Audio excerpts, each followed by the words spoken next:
Pessoal, beleza? Tudo bem? Voltamos aí para mais uma aula nossa aí do nosso CHC, o nosso curso de História completo para concursos vestibulares e também pré-militar, como você pode vir aqui, eu já estou destacando para você. O e-mail, historiacompanhão@outlook.com, Facebook, Insta, isso é lá para mensagem 3291650267. Então, continuação aí da história do Brasil, 51, crise do segundo reinado, parte 10, instauração da República, parte 2. Na nossa parte 1, nós falamos sobre um resumo do que aconteceu, daquelas questões e tudo mais. Agora nós vamos entrar de fato, tentar entender essa parte que se fala sobre a instauração da República. Primeiramente, nós temos que observar, em 7 de julho de 1889, nós temos o Visconde de Ouro Preto entrando no poder. Ele entra no lugar de João Alfredo e tudo mais, mas nós temos que entender a ideia do Visconde de Ouro Preto. Ele era um cara autoritário e ele vai lançar à mão vários programas que são programas delicados para o contexto político que estava passando, enfrentando a monarquia naquele momento.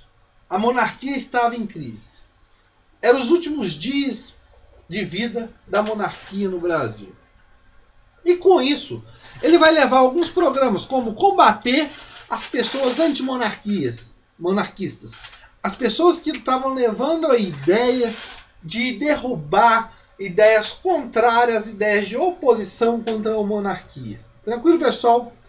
Então, ele vai levar em mão algumas reformas, como por exemplo, reforma do Conselho do Estado.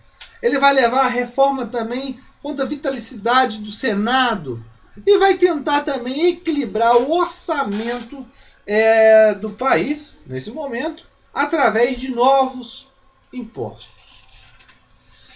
E vai tentar também fazer uma reforma da administração providencial que vai de encontro às ideias de Rui Barbosa, que era o quê? A ideia do federalismo. Ele vai adotar sem o federalismo.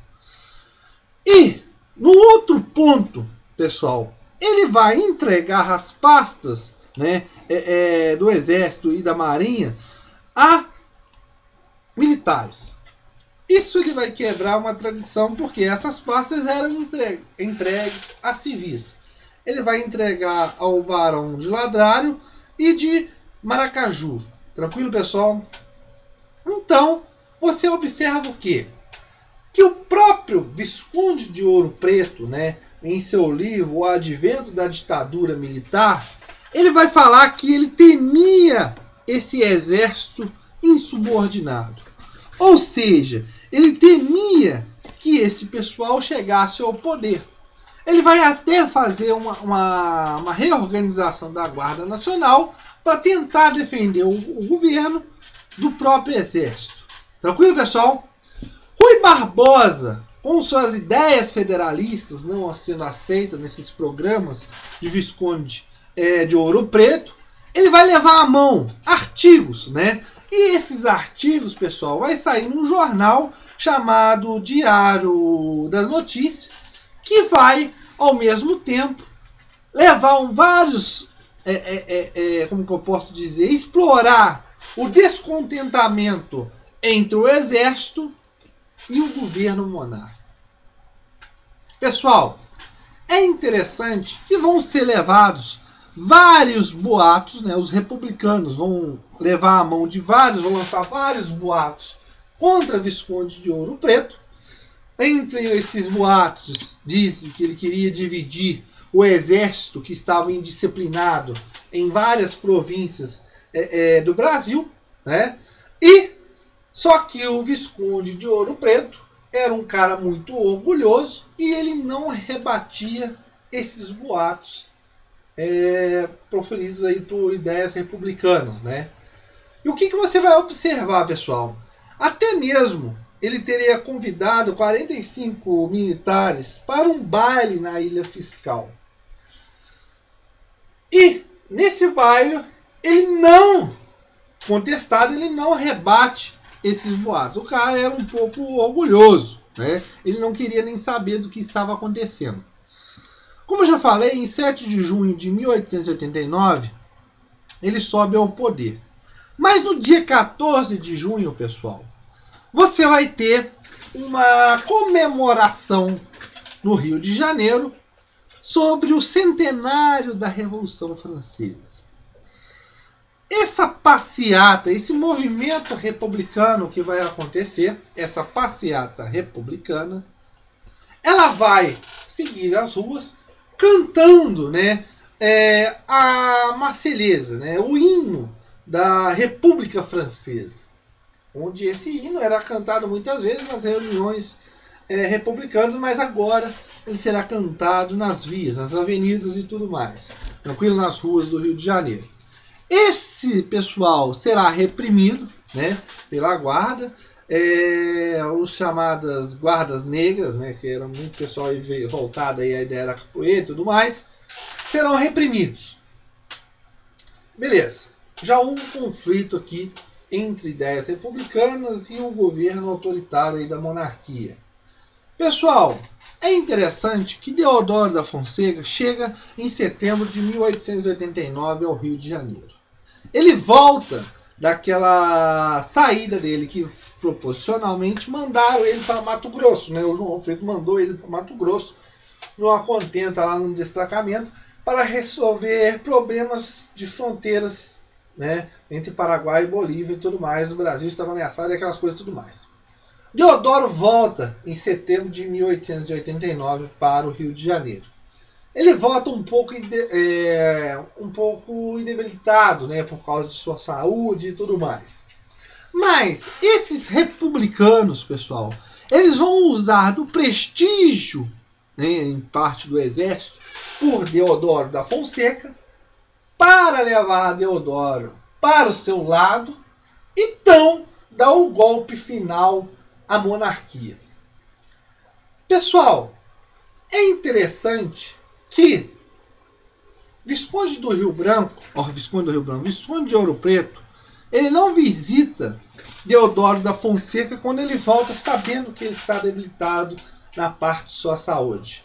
Ele fala no seu livro, né, Advento da Ditadura Militar, que o Deodoro tinha que procurar ele. Mas tudo bem. Os republicanos tentam atrair Deodoro da Fonseca para o seu lado. Um homem que poderia dar esse golpe, né, levar à frente esse golpe orquestrado aí pelo Rui Barbosa e Benjamin Constant e tudo mais. Mas Deodoro da Fonseca, pessoal, ele era amigo. Ele é um amigo muito grande do imperador Dom Pedro II. E tem palavras suas, pessoal, ele fala que ele estará carregando o caixão do imperador quando ele for para a cidade dos Pés Juntos. Deodoro da Fonseca, é interessante nós observar que ele não era republicano, e é interessante uma carta que ele passa em 1888 para o seu sobrinho, o Clodoaldo da Fonseca, que eu vou explicar para vocês, e você observa bem essa carta, né, que ele passa para o seu sobrinho, e você observa o apoio dele à monarquia. A República do Brasil é coisa impossível, porque será uma verdadeira desgraça. Os brasileiros, então, estarão muito mal educados para republicanos. Não te metas em questões republicanas, porquanto república no Brasil e desgraça completa é a mesma coisa.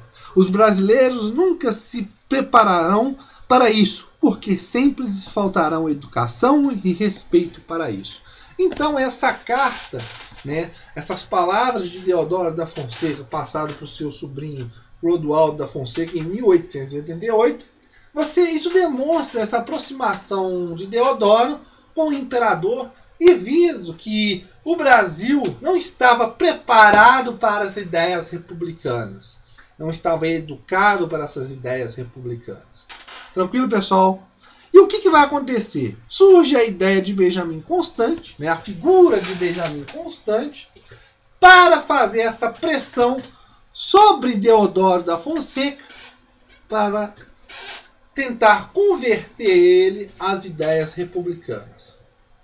Deodoro da Fonseca será assediado, né? Aí nós temos a ideia aí de Quintino Bocaiúva, Aristóteles Lobo, General Glicério, que vão fazer de tudo junto com Benjamin Constant a assediar Deodoro para ele voltar as ideias aí para a parte republicana. Só que Deodoro recusa, né? Como eu já falei para vocês, em 11 de novembro ele respondia falando que ele estaria, nas palavras, que estaria junto com o próprio imperador quando ele estivesse indo para a cidade dos pés juntos carregando seu próprio caixão.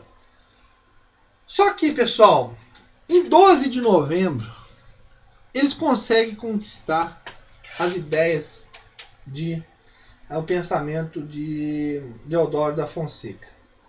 Eles conseguem converter através de argumentos o pensamento de Deodoro da Fonseca. Isso é explicado, pessoal, por uma carta que eu vou falar para vocês aqui agora, passada, né, dito ao coronel Jacques Auric. Que, Jacques, eu também fui monarquista e ainda muito desgostoso e descontente nesses últimos tempos. Agora é forçoso convencermos que a monarquia não há salvação possível para a pátria, nem para o exército. Já temos provas de que depois de tudo o que fizemos, eles seguirão a mesma senda e trairão de aniquilar o exército. É demais, a república virá com sangue se não formos ao seu encontro sem derramar. Então, a ideia, né, que eles conseguem mudar o pensamento de Deodoro da Fonseca, falando que ele seria preso, que seria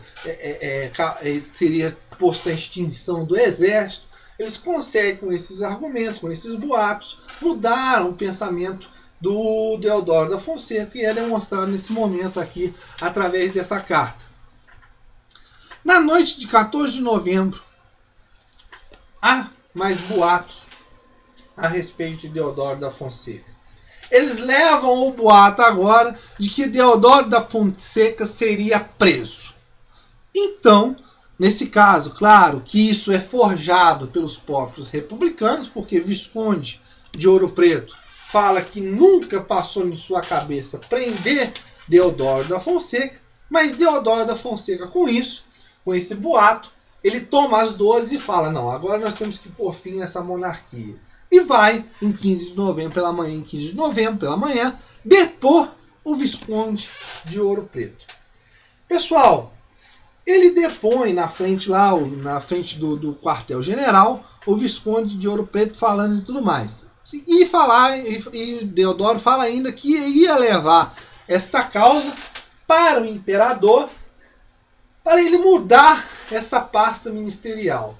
Pessoal, é interessante porque ainda assim o Deodoro da Fonseca ele não está disposto ainda a depor o imperador, o Dom Pedro II, né? Por essa ideia ele queria derrubar apenas Visconde de Ouro Preto. O Visconde de Ouro Preto passa um telegrama, o primeiro telegrama, a Dom Pedro II, que estava nesse momento em Petrópolis, mas só que Dom Pedro II não leva muito a risca esse telegrama, porque achar ainda que Deodoro da Fonseca era um amigo e tudo mais, defensor e tudo mais, monarquista. O que acontece? O próprio Floriano Peixoto entra nessa jogada também. Floriano Peixoto, ele comandava as tropas que guarneciam o quartel-general, e falava-se nesse caso que Floriano Peixoto estaria julgando para os dois lados, né? Uma carta que ele passa, um bilhete que ele passa para o Visconde de Ouro Preto, ele diz o seguinte: a esta hora deve Vossa Excelência ter conhecimento do que trama algo por aí. Além não de importância, tanto seria preciso, confie na lealdade dos chefes que já estão alertas. Então isso é um bilhete que Floriano Peixoto passa para o Visconde de Ouro Preto, falando que estaria ao lado dele caso o pessoal fosse dar um golpe nele. Só que o que acontece? O Visconde de Ouro Preto não tem essa adesão de Floriano Peixoto, que não faz nada com o destacamento que está indo para depor o Visconde de Ouro Preto. Nesse caso, você vê que Floriano Peixoto não faz nada, que Floriano Peixoto está ao lado aí nesse caso de Deodoro da Fonseca. A adesão de Floriano Peixoto seria muito de importância para Deodoro da Fonseca, porque Floriano Peixoto fazia a guarda aí no quartel-general. Nesse caso, o Visconde de Ouro Preto passa um segundo telegrama ao imperador, e nesse caso o imperador vê a gravidade do momento e resolve voltar para o Rio de Janeiro. Só que, nesse momento, pessoal, o Visconde de Ouro Preto já deposto por Deodoro, o Visconde de Ouro Preto, ele lança a ideia de pôr na frente do ministério o Silveira Martins. E é interessante, pessoal, que Silveira Martins é um inimigo muito acirrado de Deodoro da Fonseca. E isso acirra mais ainda os boatos que leva ao Deodoro da Fonseca falando que o imperador iria aceitar as ideias de Ouro Preto em pôr à frente Silveira Martins. Só que isso, pessoal, nesse momento você tem a adesão completamente de Deodoro da Fonseca para dar fim assim ao golpe que dará fim à monarquia no Brasil, o segundo reinado no Brasil. É interessante nós observarmos uma coisa aqui, pessoal. Uma discussão. Silveira Martins, ele estava viajando. Ele não poderia, nesse momento, entrar à frente do ministério. Então lança essa ideia de entrar no lugar o Saraiva. Só que o Saraiva, pessoal, ele fala que sim, entra e tudo mais, mas só que ele teria que conversar com o Deodoro. Ele manda um emissário, mas Deodoro falou que a merda já estava feita. O próprio Visconde de Ouro Preto, pessoal, não conhecia essa inimizade de Silveira Martins com Deodoro da Fonseca. Mas o boato já tinha corrido de que o imperador ia aceitar de qualquer forma Silveira Martins à frente, e Deodoro não aceita isso. Então você tem a adesão de Deodoro da Fonseca às ideias republicanas de fato. Nós temos então em 15 de novembro de 1889 o fim da monarquia. Dom Pedro II pica a mula para Paris, para o seu exílio. Ele vai morrer em 1891 muito debilitado. Ele vai morrer, tranquilo, pessoal. Mas você tem o fim da monarquia do segundo reinado. Mas é interessante, pessoal, que Benjamin Constant ele usou e muito a figura, o prestígio de Deodoro da Fonseca, sendo um cara muito conhecido, prestigiado e tudo mais, para dar esse golpe. E é interessante, pessoal, nós observarmos uma descrição aqui que eu vou ler para vocês, que é muito interessante, que fala de um republicano chamado Aristo Lobo, que descreve o fato da seguinte forma, o que aconteceu no dia 15 de novembro de 1889. O povo assistiu àquilo bestializado, atônito, surpreso, sem conhecer o que significava. Muitos acreditavam sinceramente estar vendo uma parada militar. É interessante, pessoal, que com essas palavras do republicano Arístides, o povo, a participação do povo nessa derrubada da monarquia não teve um grande ímpeto, como foi o caso aí, vamos dizer, da Revolução Francesa, com a participação que revolucionou aquelas coisas tudo mais. Você observa que a própria população, assim, desinformada de tudo aquilo que estava acontecendo, não sabia o mesmo que estava acontecendo naquele dia, 15 de novembro de 1889. É interessante, pessoal, e uma comparação aí, uma ligação no golpe de 1964 que derruba Jango. O golpe que se dá em 1864, pessoal, acontece de uma forma em que a população, ao mesmo tempo, não sabia o que estava acontecendo naquele momento. grande parte da população só saberia que os militares estavam no poder meses depois ou até anos depois, por causa da má distribuição da informação naquele momento. O que você observa? A divulgação dessa informação da derrubada da monarquia, você observa que você não teve a participação muito direta do povo. Você tem a participação do Benjamin, você tem a participação de Rui Barbosa, Floriano Peixoto, e principalmente aí tudo ligado e conseguido através da figura de Deodoro da Fonseca. Beleza, pessoal? Então, nós chegamos aí ao fim do nosso segundo reinado, o fim da monarquia, a última monarquia existente na América cai por fim em 1889. Dom Pedro II vai para o seu exílio, morre em Paris em 1891, mas nós vamos ter agora a chamada Primeira República, que nós vamos ver na nossa próxima aula dessa primeira fase da Primeira República, que eu não vou falar para vocês, que será chamado de um nome específico, mas depois será transformado. E o que nós vamos observar depois disso?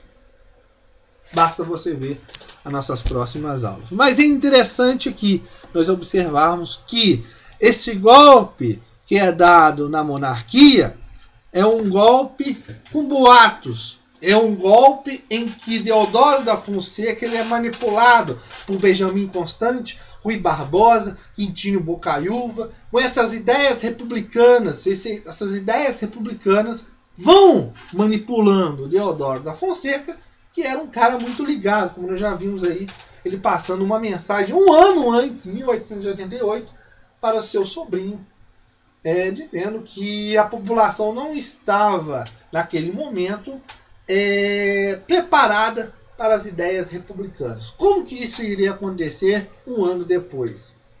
É uma virada de mesa aí que você observa desse convertimento das ideias de Deodoro da Fonseca, porque era um cara prestigiado no exército e era um cara que poderia dar esse golpe, que não teria aí, vamos dizer aí, nenhuma oposição contra esse golpe. Beleza? Mas lembrando dessa inatividade da participação popular nessas palavras aqui de Aristóteles Lobo, né? Onde ele fala que a população em si achava que era uma parada militar. Tranquilo, pessoal? Na nossa próxima aula voltaremos mais aí com o nosso CHC, o nosso curso de História completo para concursos vestibulares, porque chegamos ao fim do segundo reinado, chegamos ao fim da monarquia no Brasil. Agora, para frente, falaremos sobre a República. Então, assista nossas próximas aulas. Valeu, um abraço!